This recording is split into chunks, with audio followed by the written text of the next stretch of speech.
I want to say like maybe 2007 or 8. It was called Chubb's Fest in Dayton, Ohio. And I have a friend, Lil Zach, in Columbus, Ohio, and he said, yo, you want to come to this show? And I had just recently gotten to hardcore. My dad was like, okay, you can go, 60 miles from home.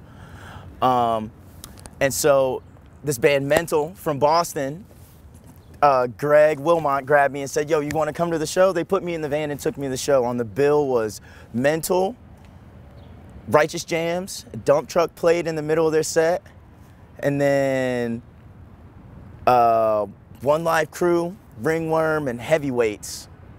And it was probably the most insane thing I ever seen in my life. I never seen like everything from the Mental, dump truck, Righteous Jams, stop like half tempo music to One Live Crew people just basically just fighting. I want to say Terror was on the bill as well, because it was like a crazy all day affair. It was probably the coolest thing, most memorable part of hardcore history in my life, in my personal book.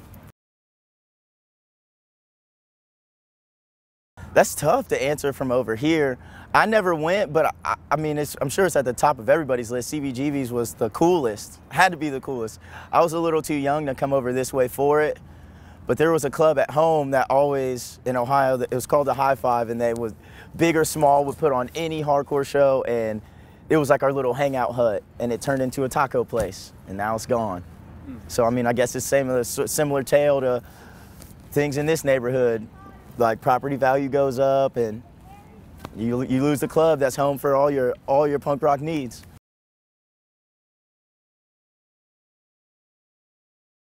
I live on the shore. There's a lot of, man, there's like a lot of people from in the area that I live in now. I mean, this Brett, a lot of people in Get Real. I spend a lot of time on the Eastern Seaboard.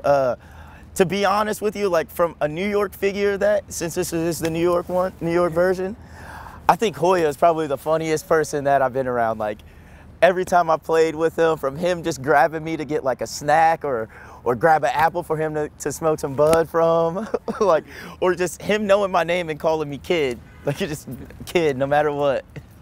I think he might be the funniest person I know in hardcore. I've been adopted into a few cities on the Eastern Seaboard just from coming around. Like Trapped Under Ice took me under their wing and showed me, they showed me in the entire world. So I mean, I have to shout them out. Thank you so much for like life in general.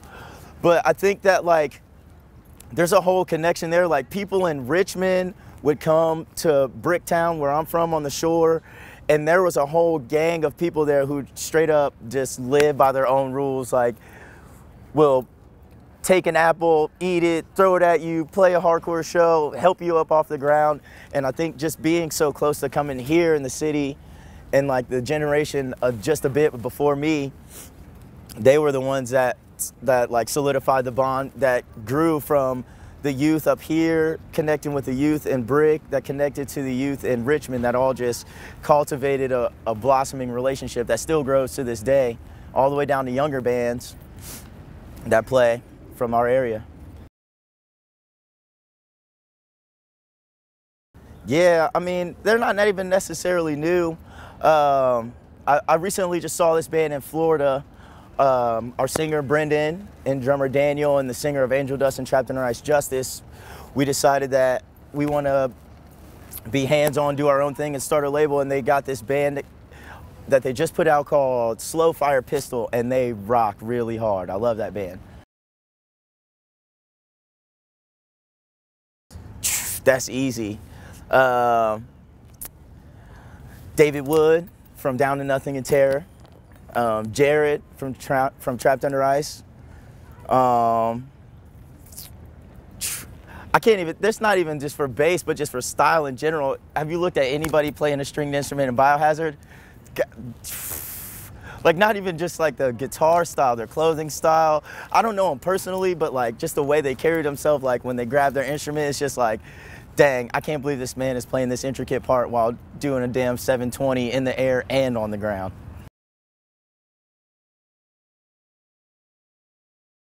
Hands down, 100%, Bad Brains CBGB 82. That's the best. That's the best. I mean, the dynamic of people in the room. Like, I just got goosebumps just thinking about it. I watched the video the other day. Like, just the style, like slamming to a song and then just grabbing somebody and listening to a dub song that they just decided to just break out to improvisationally. That was, you don't see that. You probably won't ever see that again.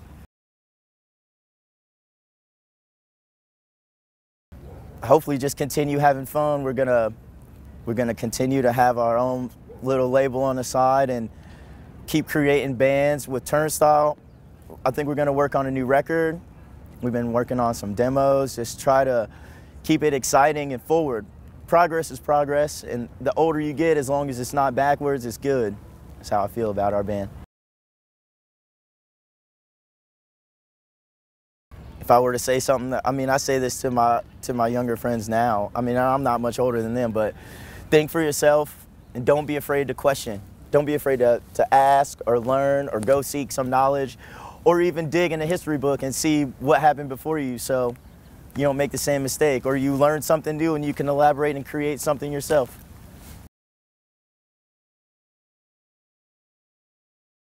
Nah. That's a question I'm like, if it weren't coming from you, I'd be offended to have asked of me, because hardcore is just like everything else. Like it grows, and if you don't dig to find it, then you don't have the desire to learn about it in the first place.